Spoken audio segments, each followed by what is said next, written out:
guys, welcome back. Okay, so if you haven't heard the news, there was an emergency ban list that it was not. I mean, it hit Spiral. Like that's like the main focal point. Okay, they hit Spiral. They hit the little guy. They hit the quick fix, and hit the drone, which is the stacking aspect of the deck, which adds consistency to their plays, and plus on top of that, it gives them knowledge and pretty much stack you in a way where if you don't have any way to filter your hand, those are the 3 cards you're gonna draw, and they're gonna be aware of what you're gonna draw, so they can kind of play around it. So that's the main issue. But still, the one I'm more concerned about is Gofu, because we're losing Gofu. Gofu is at 1, meaning it's not gonna be likely that we're gonna be opening with it, as if before already you guys were complaining about you don't draw into it. So this is gonna make it even worse, and it's gonna make it extra special when you do draw it. It's gonna be like the Maxi scenario where if you draw, oh my god, I drew Maxi, you're like, it's gonna be like that, where you once in a full moon you'll see it.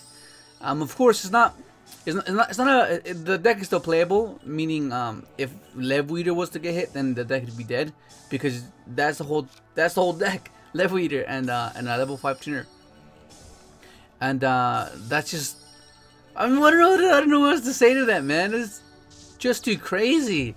I mean, I woke up in the middle of the night. I was like, okay, so my phone's like vibrating, over vibrating. I was like, what the heck is this about?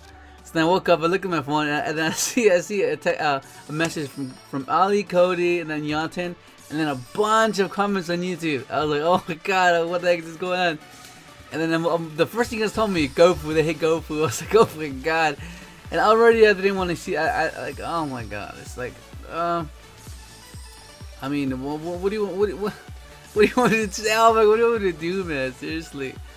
But yeah, I was working on this deck, making it to where you have 2 bouncers, and you have like the firewall serves as a recurrent, like you recur with it, recur synchros, which is always nice. Like a pot of avarice. If pot of avarice was out, it'd be amazing. Because just use up all your synchros, pot of avarice, boom, do it again, and then and at that point you'd have an incentive to play 3 Sahaya, because that means you can still recycle 2 and then just do it again, which is really cool.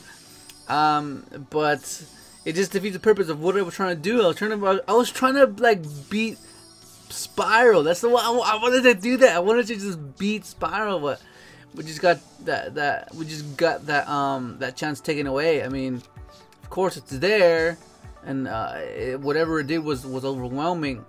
But I guess that's the philosophy I approach it, where someone makes a strategy, and no matter how good it is, your goal is to try to beat it, because that's the fundamentals of Yu-Gi-Oh.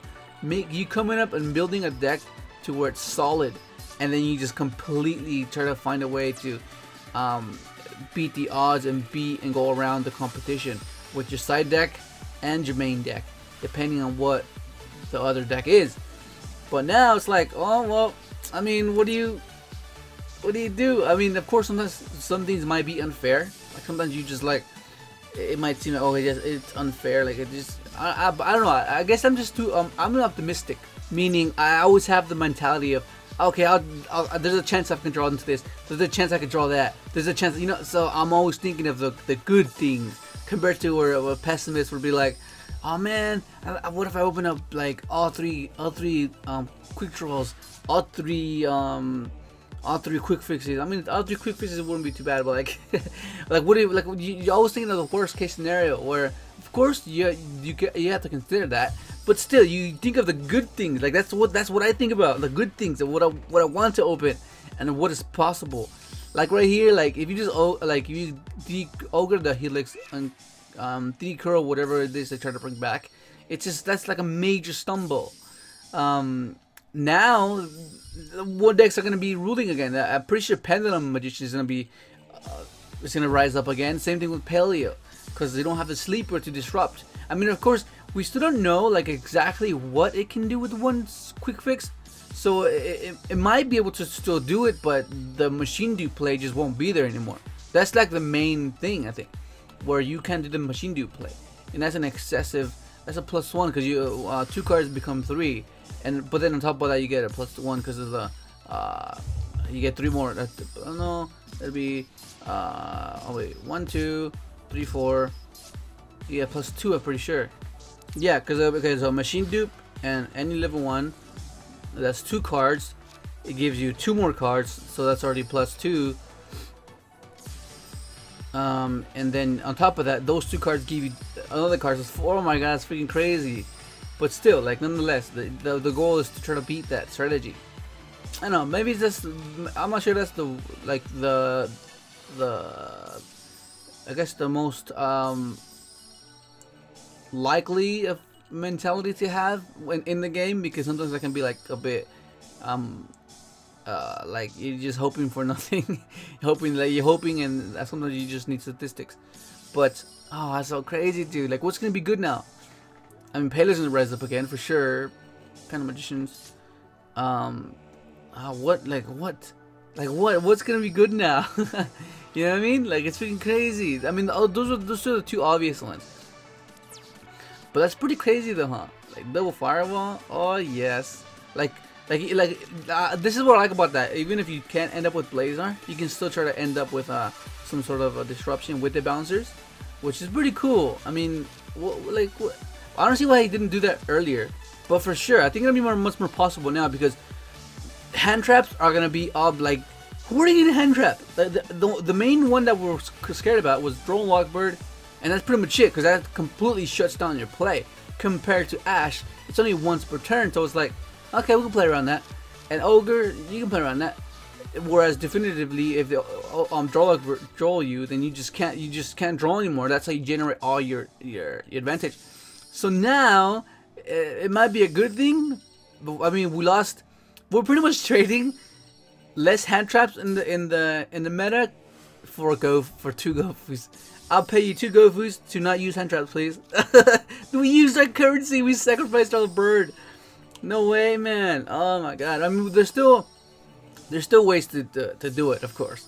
Like, if you saw the video, the no gofu, and you can still end up with the board, which is insane. That's with the cryston thing, of course.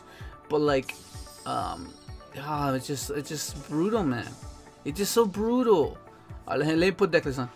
Okay, here it is. Okay, so it's pretty, like, there's 3 of everything. There's 3 of everything, okay? So now all you would do, I think you just cut this to 1. Oh, that feels so bad. That feels so freaking bad. That's what it would have to look like, and you can just put Regek either or something. And that's pretty much it. I mean, what else would I do to it besides? Oh my god! I mean, we have decay. We have what's it called? Orochi. So I mean, it's still possible, because like, remember, so high as a generic synchro. So if we can get to this while finding a way to make it a level 2, just synchrony into it, making 2 and be able to bring back 1 and then banish it and then bring back the other one. You get it? So using that as a manipulation to get to the dragon is pretty insane. Because like, still, like, the fact that you can still do it with just a gofu, like, even if you just gofu in that, it's still pretty damn good. But the likeliness of it is just insane. Oh my god, I don't know what else to say, guys. I mean, oh my god, I don't know what else to say. Oh my god, I'm just depressed. I'm depressed, dude. Oh my god, get your decks ready, because diversity is gonna be pretty damn good. Thanks for watching.